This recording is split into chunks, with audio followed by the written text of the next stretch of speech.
पंचतंत्र की चटपटी कहानी। झूठी सान उल्लू और हंसराज की मजेदार कहानी। एक जंगल में पहाड़ की चोटी पर एक किला बना हुआ था। किले के एक कोने के साथ बाहर की ओर एक ऊंचा विशाल देवदार का पेड़ था। किले में उस राज्य की सेना की एक टुकड़ी तैनात थी। देवदार के पेड़ पर एक उल्लू रहता था। वह भोजन की तलाश में नीचे घाटी में फैले ढलवा चारागाहों में आता। चारागाहों की लंबी घासों व झाड़ियों में कई छोटे छोटे जीव व कीड़े पतंगे मिलते, जिन्हें उल्लू भोजन बनाता। निकट ही एक बड़ी झील भी थी, जिसमें हंसों का निवास भी था। उल्लू पेड़ पर बैठा झील को निहारा करता था। उसे हंसों का तैरना व उड़ना मंत्रमुग्ध करता। वह सोचा करता कि कितना शानदार पक्षी है। हंस एकदम दूध सा सफेद, गुलगुला शरीर, सुराहीदार गर्दन, सुंदर मुख व तेजस्वी आंखें। उसकी बड़ी इच्छा होती किसी हंस से उसकी दोस्ती हो जाए। एक दिन उल्लू पानी पीने के बहाने झील के किनारे उगी एक झाड़ी पर उतरा। निकट ही एक बहुत शालीन व सौम्य हंस पानी में तैर रहा था। हंस तैरता हुआ झाड़ी के निकट आया। उल्लू ने बात करने का बहाना ढूंढा। हंस जी, आपको आज्ञा हो तो पानी पी लूं, बड़ी प्यास लगी है। हंस ने चौंक कर बोला। उसे देखा और बोला, मित्र, पानी प्रकृति द्वारा सबको दिया गया है, उस पर किसी का अधिकार नहीं है। उल्लू ने पानी पिया, फिर सिर हिलाया जैसे उसे निराशा हुई हो। हंस ने पूछा, मित्र, असंतुष्ट नजर आ रहे हो क्या? प्यास नहीं बुझी आपकी? उल्लू ने कहा, हे हंस, पानी की प्यास तो बुझ गई, पर आपकी बातों से मुझे ऐसा लगा कि आप नीति व ज्ञान के सागर हैं। मुझ में आप उसकी प्यास जग गई है।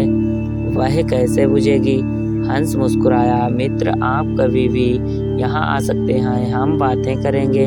इस प्रकार मैं जो जानता हूँ वह आपका हो जाएगा और मैं भी आपसे कुछ सीखूंगा।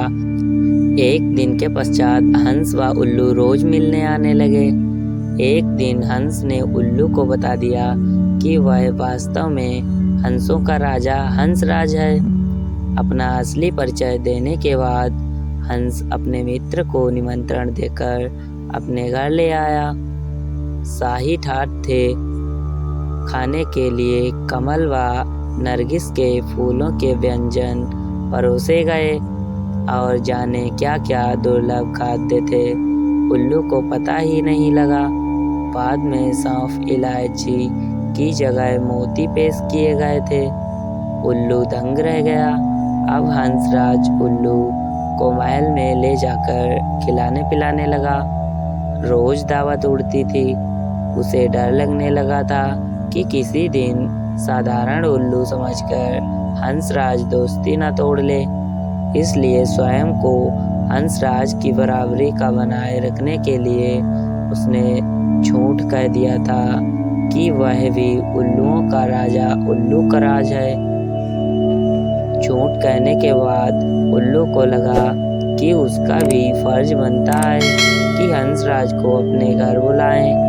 एक दिन उल्लू ने दुर्ग के भीतर होने वाली गतिविधियों को गौर से देखा और उसके दिमाग में एक युक्ति आई। उसने दुर्ग की बातों को खूब ध्यान से समझा। सैनिकों के कार्यक्रम नोट किए गए। फिर वह चला हंस के पास। जब वह झील पर पहुंचा तब हंसराज कुछ हंसनियों के साथ जल में तैर रहा था। उल्लू को देखते ही हंस बोला, मित्र, आप इस समय? उल्लू ने उत्तर दिया, हाँ मित्र, मैं आपको आज अपना घर दिखाने व अपना मेहमान बनाने के लिए ले जाने आया हूँ। मैं कई बार आपका मेहमान बना हूँ, मुझे भी सेवा का मौका अवश्य मिलना चाहिए, मौका दीजिए। हंस ने टालना चाहा, मित्र, इतनी जल्दी क्या है, फिर कभी चलेंगे। उल्लू ने कहा, आज तो आपको लिए बिना नहीं जाऊंगा। हंसराज को उल्लू के साथ जाना ही पड़ा।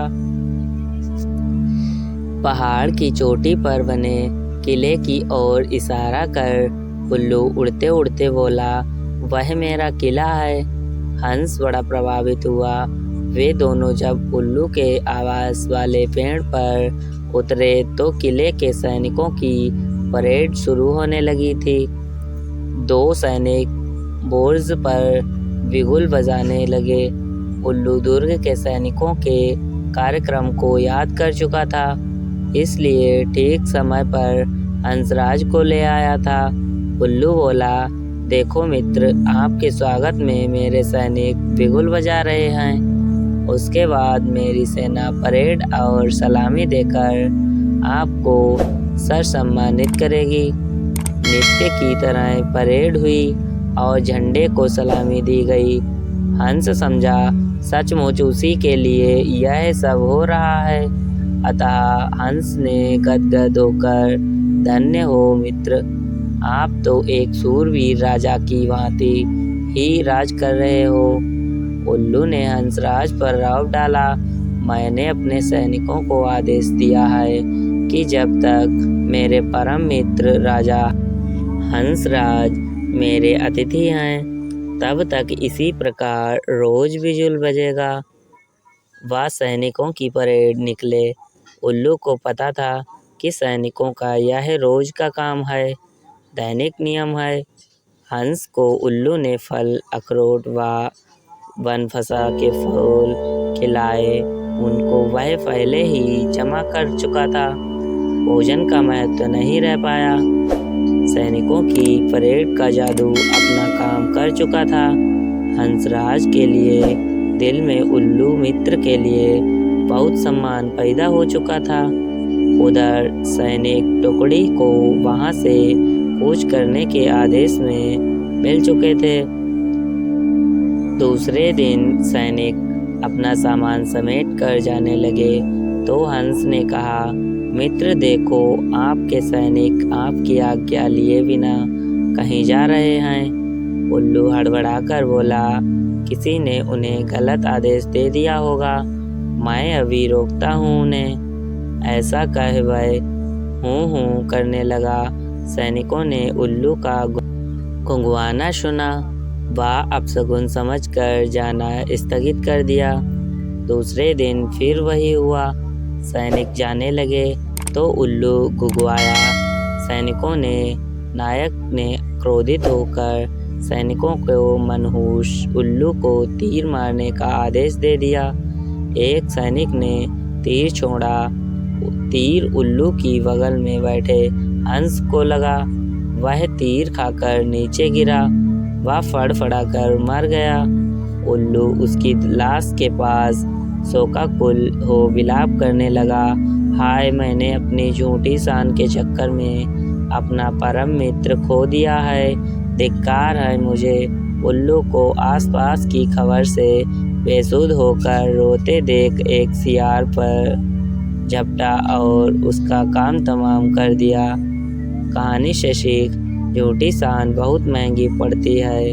कभी भी झूठी शान के चक्कर में नहीं पड़ना चाहिए।